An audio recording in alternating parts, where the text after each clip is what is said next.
नमस्कार.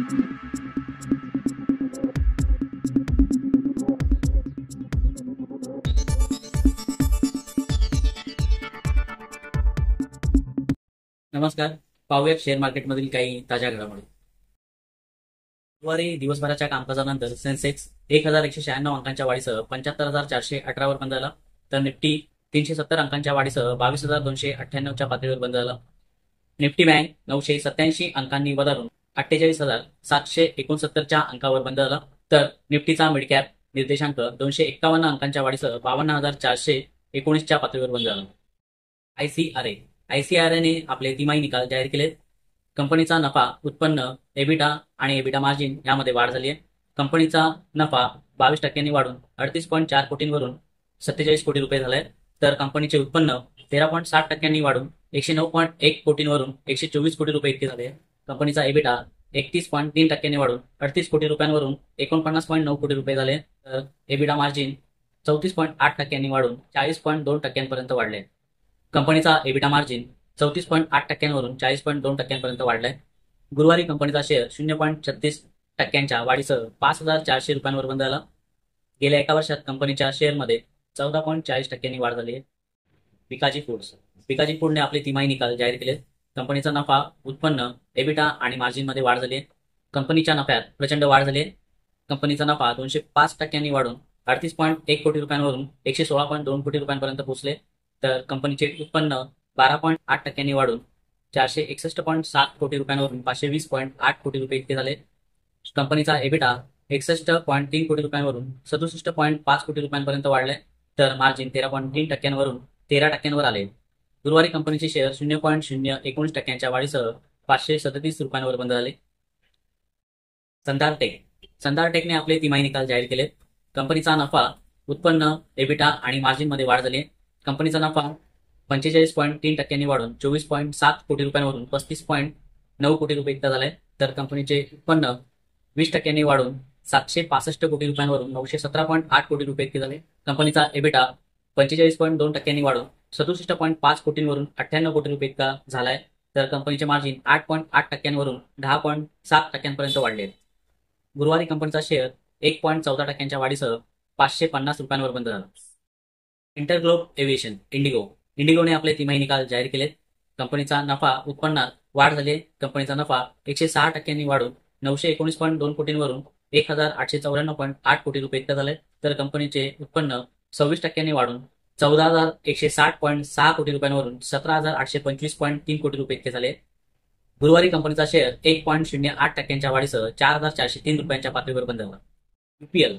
युपीएल आणि आरती इंडस्ट्रीज या रासायनिक क्षेत्रातील 2 मोठ्या कंपन्यांनी एक करार केलाय. विशेष रासायनिक पुरवठ्यासाठी म्हणजे स्पेशालिटी केमिकल्सच्या पुरवठ्यासाठी हा करार करण्यात आलाय. एक्सचेंजेस फायलिंगनुसार आरती इंडस्ट्रीज आणि युपीएलने जॉईंट व्हेंचरची स्थापना केली आहे. आरती इंडस्ट्रीज आणि युपीएल यांचा जॉईंट व्हेंचरमध्ये 50-50% इतका हिस्सा आहे.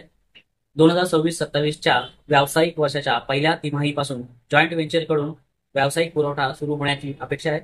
त्यातून वार्षिक 400 ते 500 कोटी रुपयांचे उत्पन्न अपेक्षित आहे. गुरुवारी कंपनीचा शेअर 0.89% घसरणीसह 510.95 रुपयांच्या पातळीवर बंद झाला. बार्बेक्यू नेशन कंपनीने आपले तिमाही निकाल जाहीर केले. कंपनी तोट्यातून नफ्यात आली आहे. कंपनीच्या तोट्यात घट झाली आहे. कंपनीचा तोटा दरवर्षी 11.8 कोटी रुपयांवरून 1 कोटी रुपयांवर आलाय, तर मार्च तिमाहीत कंपनीचे उत्पन्न 6.4% वाढून 280.2 कोटी रुपयांवरून 298 कोटी रुपये इतके झाले. गुरुवारी कंपनीचा शेअर 1.80% घसरणीसह 517 रुपयांवर बंद झालाय. जेके लक्ष्मी सिमेंट कंपनीने आपले तिमाही निकाल जाहीर केले. कंपनीच्या नफ्यात आणि उत्पन्नात वाढ झाली.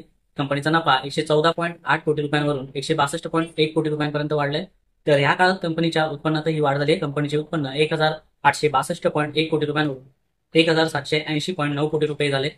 त्याचबरोबर कंपनीने गुंतवणूकदारांसाठी प्रति शेअर 4.5 रुपये इतका डिव्हिडंड जाहीर केलाय. गुरुवारी कंपनीचा शेअर 0.17% घसरणीसह 795 रुपयांच्या पातळीवर बंद झालाय. शिल्पा मेडिकेअर कंपनीने आपले तिमाही निकाल जाहीर केले. कंपनीचा नफा 24.8 कोटी रुपये झालाय. वर्षभरापूर्वी कंपनीला 4 कोटी रुपयांचा तोटा झाला होता. या काळात कंपनीच्या उत्पन्नातही वाढ झाली. कंपनीचे उत्पन्न 503.7 कोटी रुपयांवरून 529.3 कोटी रुपये झाले. गुरुवारी कंपनीचा शेअर 2.79% वाढीसह 506.50 पातळीवर बंद झालाय. फिनोलेक्स केबल्स. फिनोलेक्स केबल्सने आपले तिमाही निकाल जाहीर केलेत. कंपनीच्या नफ्यात आणि उत्पन्नात वाढ झाली आहे. कंपनीचा नफा 6.3% वाढून 175 कोटी रुपयांवरून 186 कोटी रुपये इतका झालाय. तर कंपनीचे उत्पन्न 14.4% वाढून 1224.3 कोटी रुपयांवरून 1401 कोटी रुपये इतके झाले. कंपनीने निकालासोबतच डिव्हिडंडची घोषणा केली आहे. कंपनीने आपल्या गुंतवणूकदारांसाठी 8 रुपये प्रति शेअर इतका डिव्हिडंड जाहीर केलाय. गुरुवारी कंपनीचा शेअर 0.034% वाढीसह 1160 रुपयांच्या पातळीवर बंद झालाय. युएनओ मिंडा कंपनीने आपले तिमाही निकाल जाहीर केलेत. कंपनीच्या नफ्यात आणि उत्पन्नात वाढ झाली आहे. त्याचबरोबर कंपनीने डिव्हिडंडची घोषणा केली आहे. कंपनीचा नफा 57.9% वाढून 183 कोटी रुपयांवरून 289 कोटी रुपये इतका वाढलाय. तर कंपनीचे उत्पन्न 2,889 कोटी रुपयांवरून 3,794 कोटी रुपयांपर्यंत वाढले. कंपनीने आपल्या गुंतवणूकदारांसाठी प्रति शेअर 1.35 रुपये इतका डिव्हिडंड जाहीर केलाय. गुरुवारी कंपनीचा शेअर 12.31% वाढीसह 851 रुपयांच्या पातळीवर बंद झालाय. सीईएससी कंपनीने आपले तिमाही निकाल जाहीर केलेत. कंपनीच्या नफ्यात घट झाली आहे तर कंपनीच्या उत्पन्नात वाढ झाली आहे. कंपनीचा नफा 445 कोटी रुपयांवरून 415 कोटी रुपयांवर घसरलाय. तर ह्या काळात कंपनीच्या उत्पन्नात वाढ झाली. कंपनीचे उत्पन्न 3,102 कोटी रुपयांवरून 3,387 कोटी रुपयांपर्यंत वाढले. गुरुवारी कंपनीचा शेअर 1.20% घसरणीसह 146 रुपयांवर बंद झाला. तथापि या शेअरने एका वर्षात 100%हून अधिक परतावा दिलाय. व्होडाफोन आयडियाच्या शेअर्सने पुन्हा गती घेतली आहे. गुरुवारी कंपनीचा शेअर 4% वाढून 14.05 रुपयांच्या पातळीवर बंद झालाय. कंपनीने बाजार बंद झाल्यानंतर एक्सचेंजेसला माहिती दिली आहे की कंपनी 5G रोल आउटची तयारी करत आहे. त्यामुळे कंपनी एरिक्सनसह विविध नेटवर्क विक्रेत्यांशी चर्चा करत आहे. व्होडाफोन आयडियाचा शेअर 3 महिन्यात 20% घसरलाय. तर जानेवारी ते मे या कालावधीत हा शेअर 12% घसरलाय. एका वर्षात शेअरची किंमत दुप्पट झाली आहे.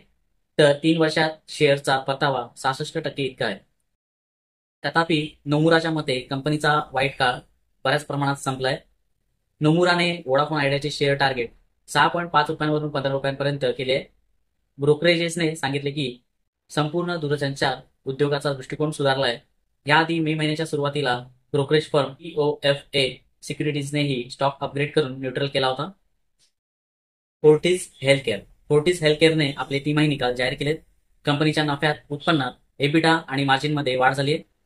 कंपनीचा नफा 34.7% वाढून 132.6 कोटींवरून 178.7 कोटी इतका झालाय. तर कंपनीचे उत्पन्न 1,642.7 कोटी रुपयांवरून 1,785.9 कोटी रुपये इतके झाले. कंपनीचा एबिटा 270.9 कोटींवरून 381 कोटी इतका वाढलाय. तर कंपनीचे मार्जिन 16.5%वरून 21.3% वाढले.